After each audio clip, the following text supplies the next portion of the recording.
बच्चन महाराज साहब, बच्चन 53। घड़त की जरूरत और उसका फायदा।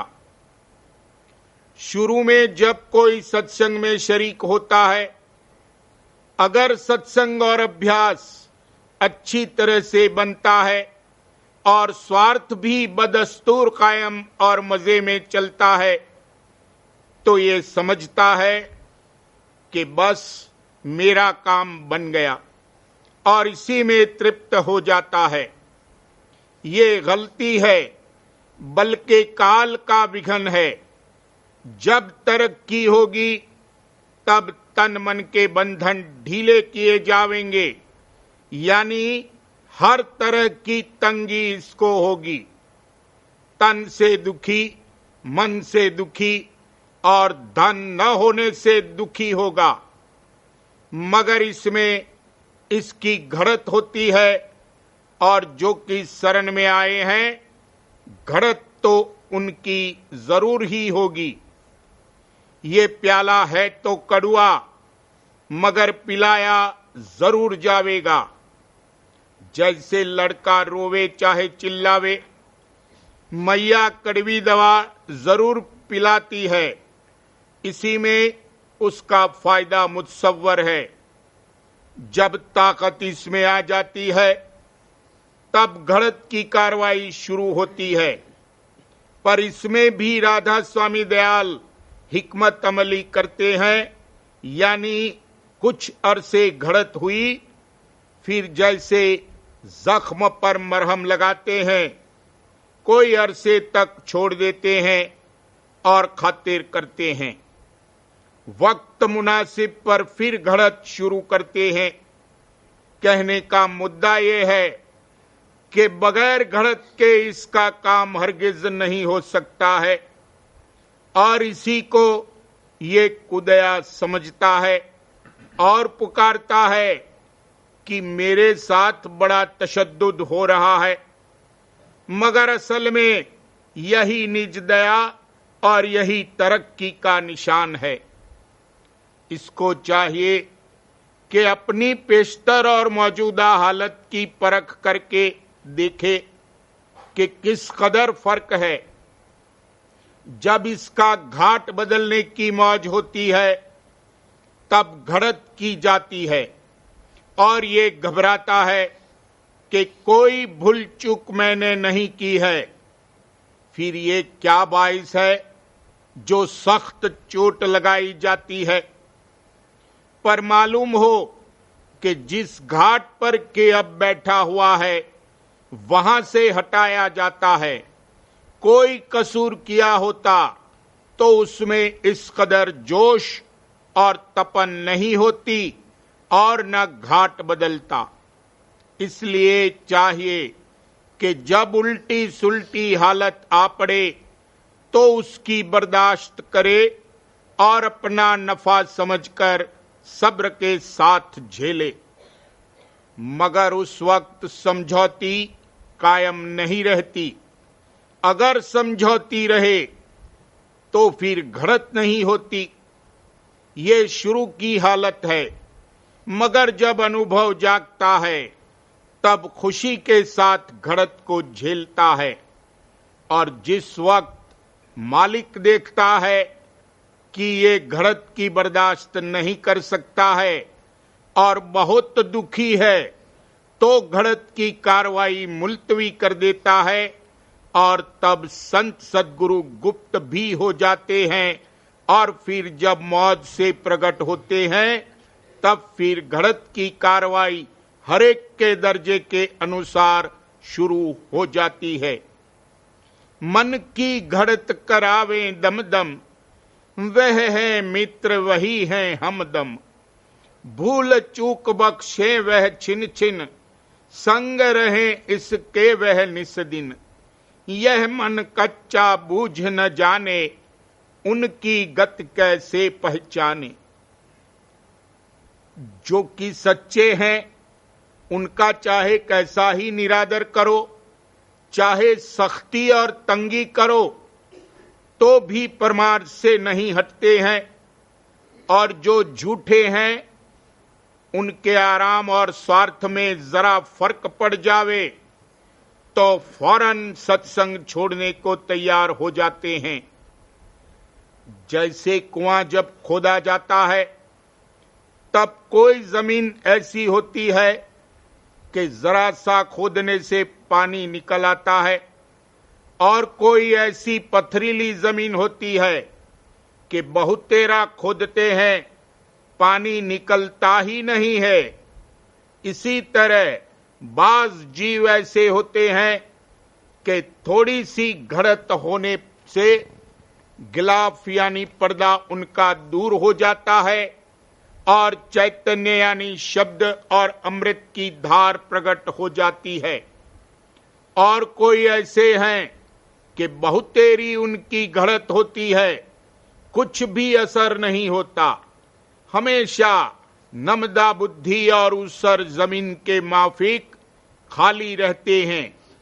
कहने का मुद्दा यह है कि जिस पर ज्यादा तह चढ़े हुए हैं उसकी ज्यादा घड़त होती है और धार देरी से प्रकट होती है, और जिस पर कम गिलाफ है उसकी कम घड़त होती है और फौरन ही थोड़े अरसे में अमृत की धार उसके घट में जारी हो जाती है।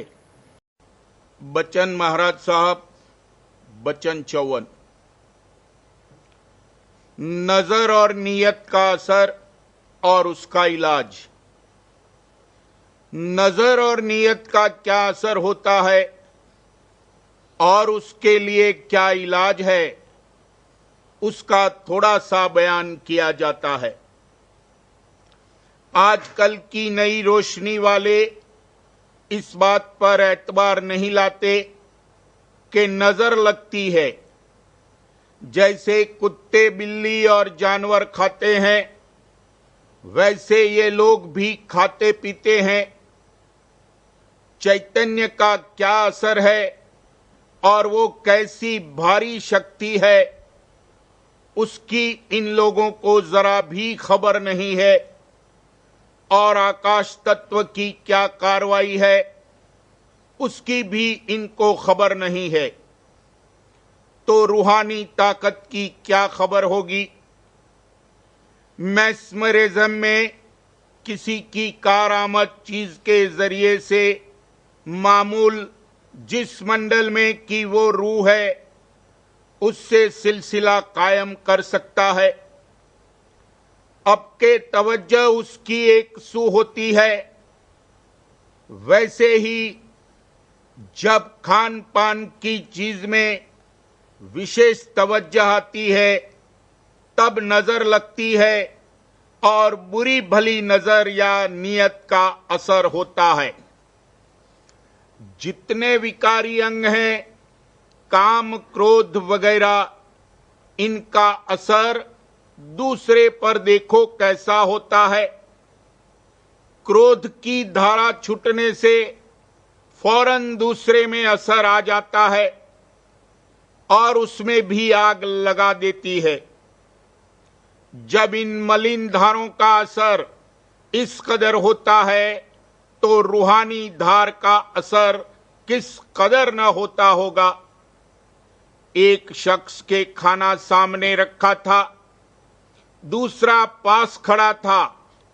उसने खाने वाले से कह दिया कि मेरी नाकिस नजर इसमें लगी है, इसको न खाना, और जो एतबार न आवे तो पत्थर की पटिया के नीचे रख कर देख लो क्या होता है। खाना पटिया के नीचे रखने से वो फट गई। अगर वही खाना वो शख्स खाता तो जरूर उसके पेट में जहरीला असर पहुंचता। वाकई बुरी दृष्टि से बड़ा हर्ज और नुकसान होता है। जहरीला अंग उसमें मौजूद है, फौरन असर करता है। जुआ जो खेलते हैं, इस कदर तवज्जो दोनों जानिब से दांव पर आ जाती है कि बयान के बाहर है। गोया उनकी जान उसमें लड़ रही है। दूसरे का आपा जिसमें होता है वो हारिज होता है। बरक्स इसके साध संत की दृष्टि जिस पर पड़ती है निहाल कर देती है। हिदायतनामे में फरमाया है कि मुर्शिद कामिल का दर्शन दिल और दीदे से घंटे 2 घंटे बराबर करते रहो, यानी अपनी आंखों से उनकी आंखों को ताकते रहो, और जिस कदर ताकत अपनी देखो पलक से पलक न लगाओ, और इस कसरत को रोज ज्यादा करते रहो।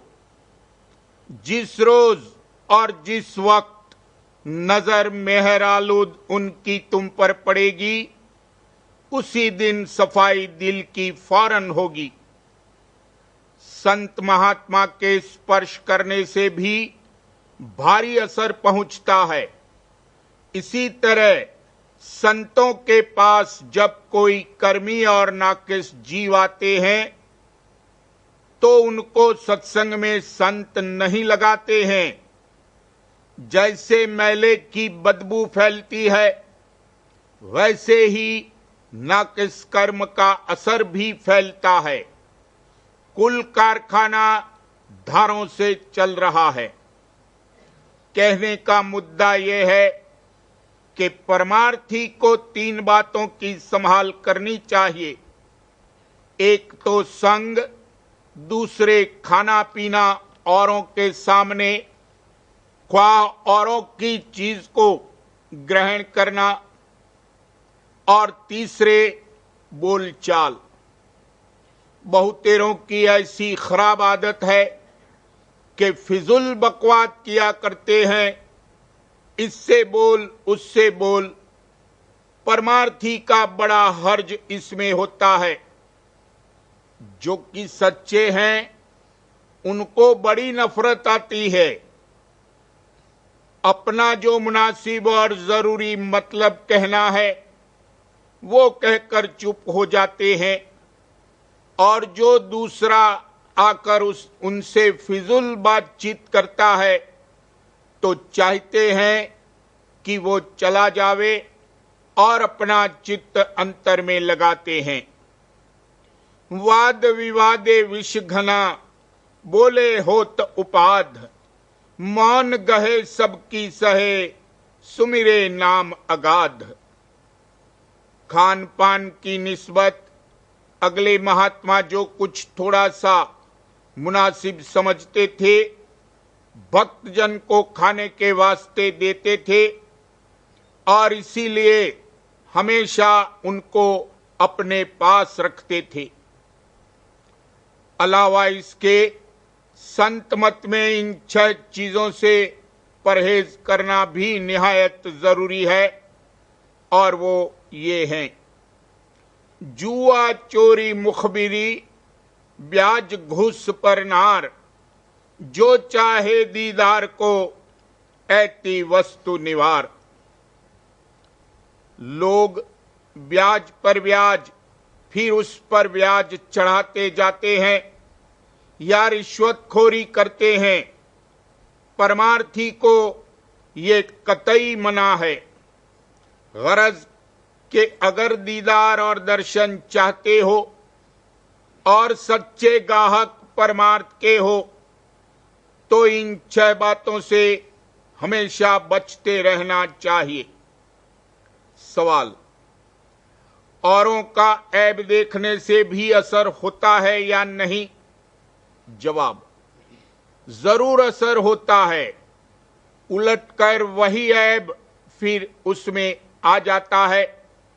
जैसे तस्वीर खींचने से अक्स आ जाता है, वैसे दूसरे का ऐब गौर से देखने से इनमें भी वो नक्श पड़ जाता है। पहले सब बात की समझौती लेना जरूरी है, मगर समझौती इसकी कायम नहीं रहती है। जैसे चिकने घड़े के ऊपर पानी नहीं ठहरता, इसी तरह अंतःकरण के स्थान पर जो समझौती ली जाती है वो वक्त पर भूल जाती है असल में तजुर्बा जब होगा तब अलबत्ता ये अपनी संभाल कर सकेगा।